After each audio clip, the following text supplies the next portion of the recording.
Hi, welcome back to my YouTube channel. ಇವತ್ತಿನ video ಏನಂದರೆ ಕಡಲೆಬೇಳೆ ವಡೆ ಮಾಡೋದು ಹೇಗೆ ಅಂತ ತೋರಿಸ್ತೀನಿ. ಮೊದಲಿಗೆ ನೀವು ಕಡಲೆಬೇಳೆನ ತೊಳೆದ್ಬಿಟ್ಟು ಒಂದು 1 ಅವರ್ ನೆನೆಸಿಟ್ಟು ನಂತರ ಒಂದು ಬಟ್ಟೆ ಮೇಲೆ ಈ ಥರ ಹಾರಾಕಬೇಕಾಗುತ್ತೆ. ನಂತರ ಒಂದು ಮಿಕ್ಸರ್ ಜಾರ್ನ ತೊಗೊಂಡು ತರಿಯಾಗಿ ರುಬ್ಬಬೇಕಾಗುತ್ತೆ. ಇದು ಚಿಕ್ಕ ಮಿಕ್ಸರ್ ಜಾರ್ ಆದರೆ ತುಂಬಾ ಚೆನ್ನಾಗಿ ರುಬ್ಕೋಬೋದು. ಪೂರ್ತಿ ಸಣ್ಣಾಗಿ ರುಬ್ಬಾರ್ದು, ಪೂರ್ತಿ ದಪ್ಪಕ್ಕೂ ರುಬ್ಬಾರ್ದು, ಮೀಡಿಯಮ್ ಆಗಿ ರುಬ್ಬಬೇಕಾಗುತ್ತೆ. ವಡೆ ಸ್ವಲ್ಪ ತರಿ ಅಂತಾರಲ್ವ, ಆ ಥರ ರುಬ್ಬಬೇಕಾಗುತ್ತೆ.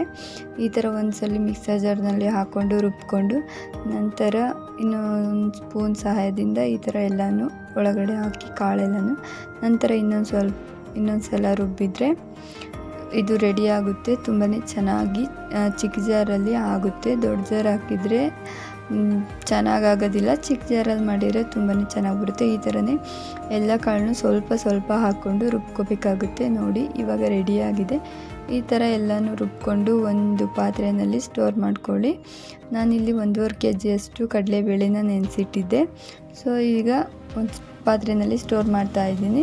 ಮಿಕ್ಕಿದ ಕಡಲೆಬೇಳೆನೂ ಕೂಡ ಇದೇ ಥರನೇ ಹಾಕ್ಕೊಂಡು ಸ್ವಲ್ಪ ಹಾಕ್ಕೊಂಡು ನೀವು ರುಬ್ಕೊಳ್ಳೋಕ್ಕಾಗುತ್ತೆ. ನಂತರ ಒಂದು ಮಸಾಲೆ ರೆಡಿ ಮಾಡೋದಕ್ಕೆ ಸ್ವಲ್ಪ ಶುಂಠಿ, ಸ್ವಲ್ಪ ಬೆಳ್ಳುಳ್ಳಿ, ಖಾರಕ್ಕೆ ಎಷ್ಟು ಬೇಕಷ್ಟು ಮೆಣಸಿನ್ಕಾಯಿ, 1-2 ಈರುಳ್ಳಿ, ಸ್ವಲ್ಪ ಕರಿಬೇವಿನ ಸೊಪ್ಪು ಬೇಕಾದ್ರೆ ನೀವು ಕುಯ್ದು ಹಾಕೋಬೋದು, 1 ಸ್ಪೂನ್ ಜೀರಿಗೆ, 1 ಸ್ಪೂನ್ ಮೆಣಸು.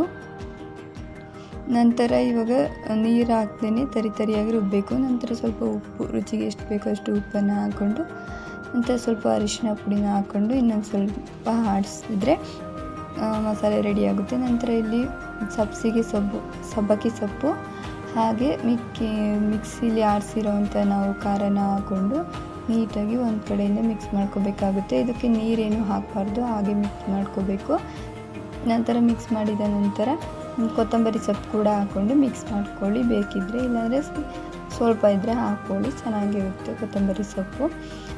ಇವಾಗ ಯಾವ ಹದದಲ್ಲಿರಬೇಕು ಅಂದರೆ ಈಗ ತೋರಿಸ್ತಿದ್ದೀನಿ ನೋಡಿ, ಈ ಹದದಲ್ಲಿ ತಟ್ಟಿದರೆ ತೀರಾ ತೆಳ್ಳಗೂ ಇರಬಾರ್ದು, ತೀರಾ ಗಟ್ಟಿನೂ ಇರಬಾರ್ದು.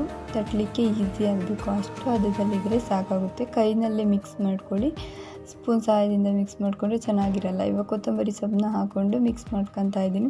ನಾನಿಲ್ಲಿ ಚಕ್ಕೆನ ಹಾಕಿರಲಿಲ್ಲ, ಸೊ ಚಕ್ಕೆ ಪುಡಿನ ಹಾಕ್ಕೊಂಡು ಮಿಕ್ಸ್ ಮಾಡ್ಕೊತಾ ಇದ್ದೀನಿ. ನೀವು ಚಕ್ಕೆ ಹಾಕೋದಾದರೆ ರುಬ್ಬೇಕಾದ್ರೆ ಚಕ್ಕೆನ ಹಾಕ್ಕೊಂಡು ರುಬ್ಕೊಳ್ಳಿ. ಈ ಥರ ರೆಡಿಯಾಗಿದೆ. ಇವಾಗ ಒಂದು ಬಟ್ಟೆಯನ್ನು ತೊಗೊಂಡು ಪಂಚೆ ಅಥವಾ ಸೀರೆ, ಕಾಟನ್ ಸೀರೆಯನ್ನು ತೊಗೊಂಡು ಹಾಸ್ಕೊಬಿಟ್ಟು ಈ ಥರ ತೆಳ್ಳಗೆ ಮಾಡ್ಕೋಬೇಕಾಗುತ್ತೆ.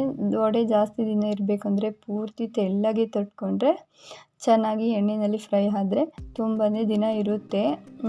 ಅಂದರೆ ಗಟ್ಟಿ ದಪ್ಪ ಮಾಡಿಕೊಂಡ್ರೆ ದಾರ ಬರುತ್ತೆ. ಸೊ ಈ ಥರ ನೀಟಾಗಿ ತೆಳ್ಳಗೆ ತಟ್ಕೊಂಡು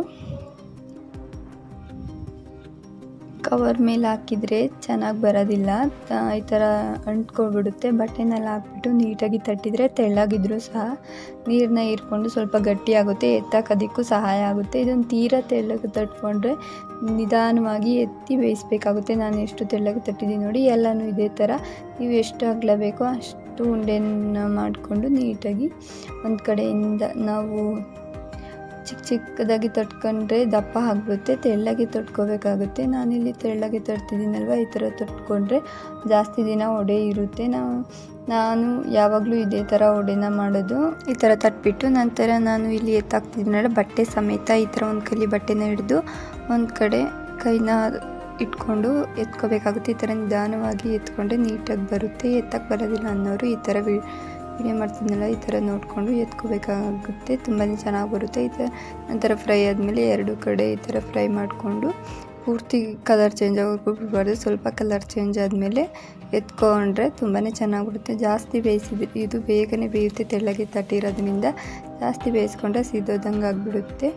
ಈ ವಿಡಿಯೋ ನಿಮಗೆ ಇಷ್ಟ ಆದರೆ ಲೈಕ್ ಮಾಡಿ, ಶೇರ್ ಮಾಡಿ, ಕಮೆಂಟ್ ಮಾಡಿ, ಹಾಗೆ ಸಬ್ಸ್ಕ್ರೈಬ್ ಮಾಡಿ ನಮ್ಮ ಚಾನಲ್ಗೆ ಸಪೋರ್ಟ್ ಮಾಡಿ.